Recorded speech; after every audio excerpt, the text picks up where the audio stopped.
Para siswa semuanya, kita bertemu kembali di tahun pelajaran yang baru di masa pandemi Corona COVID-19 ini.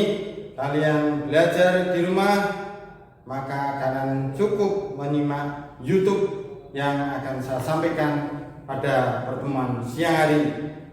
Pada materi yang pertama untuk kelas 11 para siswa semuanya, bab pertama adalah dinamika rotasi.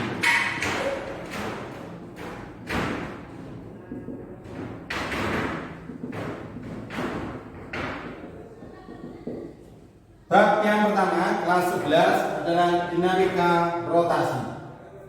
Bagian yang pertama adalah momen gaya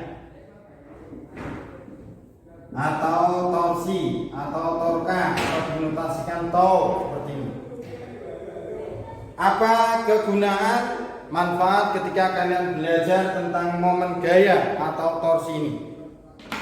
Ketika kalian di rumah mau melepas atau memasang skrup, ada dua kunci para siswa semuanya. Ini yang atas dan yang bawah. Ingat ada perbedaan. Kira-kira ketika melepas skrup yang sana, maka kamu akan lebih enak menggunakan kunci yang atas atau yang bawah. Pilih mana? Oke, yang atas. Mengapa pilih yang atas? Lihat para siswa semuanya, karena yang atas lengannya jauh lebih panjang. Itulah yang dinamakan konsep momen gaya atau momen torsi. Ketika ada lengan gaya atau R UTA, kemudian ini ada gaya F, ini harus tegak lurus, komponennya harus tegak lurus. Maka momen gaya itu tau sama dengan F kali R. Nah, harus tegak lurus. Kalau tidak tegak lurus bagaimana Pak Guru? Oke, kalau tidak tegak lurus, misalnya seperti ini. Ini gayanya, ini R-nya, ini titik B, ini kalau A momen gaya A, sudut alfa. Maka dicari komponennya dulu. Dicari komponen tegak lurusnya. Nah, di kelas 10 dulu pada saat bahas tentang peruraian vektor, maka ini ada peruraian gaya vektor F. Kalau sudutnya di sini, ini jauh dengan sudutnya, maka ini N sin alfa. Jadi komponennya yang merah, maka momen gaya di B, momen gaya di B ini sama dengan F sin alfa kalikan R. Nah, apa itu definisinya para siswa semuanya? F ini adalah gaya, satuannya Newton, kemudian R ini lengan atau jarak, lengan gaya atau jarak, satuannya meter, maka to ini momen gaya, satuannya Newton meter. Selain contoh kunci ini tadi para siswa semuanya, momen gaya itu juga dipakai dalam kehidupan sehari-hari. Ini masa pandemi corona, musim naik sepeda. Ketika kita mengayuh sepeda, pakai pedal itu. Nah, ada pedal kanan, pedal kiri. Itu adalah juga penerapan konsep momen gaya berpasangan kanan dan kiri, maka itu disebut dengan momen couple. Nah, konsepnya harus tegak lurus. Sekarang para siswa semuanya, momen gaya itu kalau berputar ke kanan dihitung positif, berputar ke kiri dihitung negatif. Saya akan contohkan dalam soal ini. Nah, kalau ada ini gaya FA 5 Newton, kemudian ada gaya FB 10 Newton, ini 30 derajat, ini kemudian ada FC 2 Newton. Ini titik A, titik B, titik C, titik D. Nah, masing-masing jaraknya 2 meter, 2 meter, 2 meter. Kita akan berikan contoh soalnya. Hitung momen gaya total jika porosnya di titik. Nah, bisa A, bisa B, bisa C, dan D. Oke. Nah, untuk mengerjakan itu para siswa semuanya, kita harus ini ya, diuraikan vektornya harus komponen vektor yang tegak lurus. Yang tidak tegak lurus hanya komponen gaya FB. Ini FA. Ini titik B, titik C, ini FB, ini D. Ya, karena titik C gaya B ini tidak tegak lurus, maka harus dicari komponen lagi. Nah, berarti ini F sin 30. Nah, oke. Para siswa semuanya, saya akan ambil salah satu contoh. Porosnya mau di mana? Misalnya poros di titik A. Oke, kita jawab.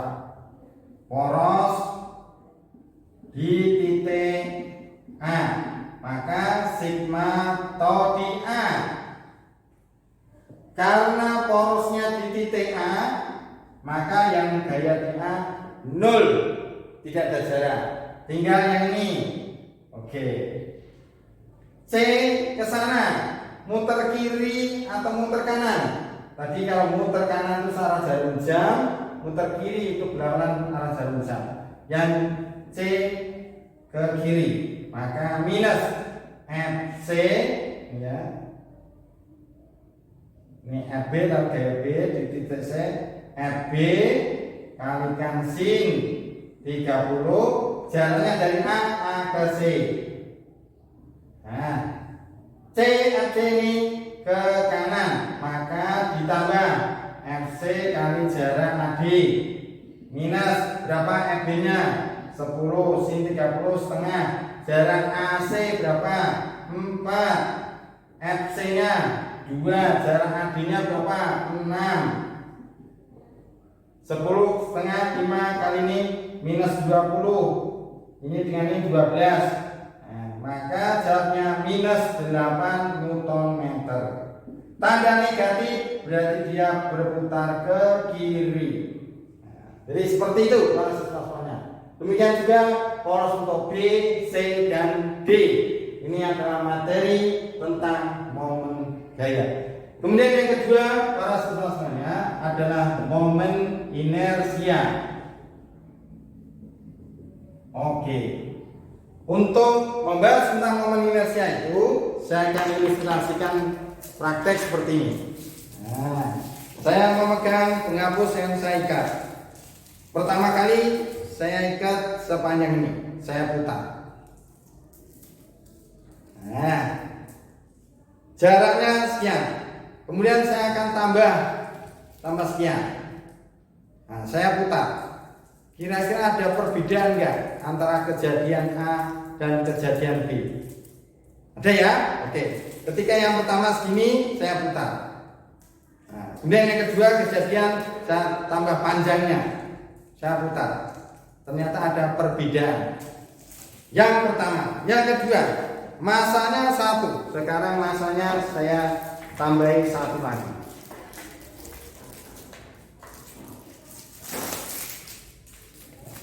Masa saya tambahi. Nah, oke. Ketika yang pertama itu tidak ada gayanya, ini saya putar. Yang pertama, ya. Kemudian saya kasih tambahan massa, saya gantung di situ. Ya, jaraknya yang sama, saya putar. Apakah ada perbedaan? Ada, betul. Oke, itulah yang disebut dengan momen inersia. Momen inersia itu berarti tergantung antara jarak dan massa. Jadi momen inersia kalau ada beban massa M, jaraknya L, titik A misalnya, maka I sama dengan M kali R kuadrat. Nah, tergantung dari apa? M, di mana M ini adalah massa, satuannya kilogram, R ini jarak, satuannya meter.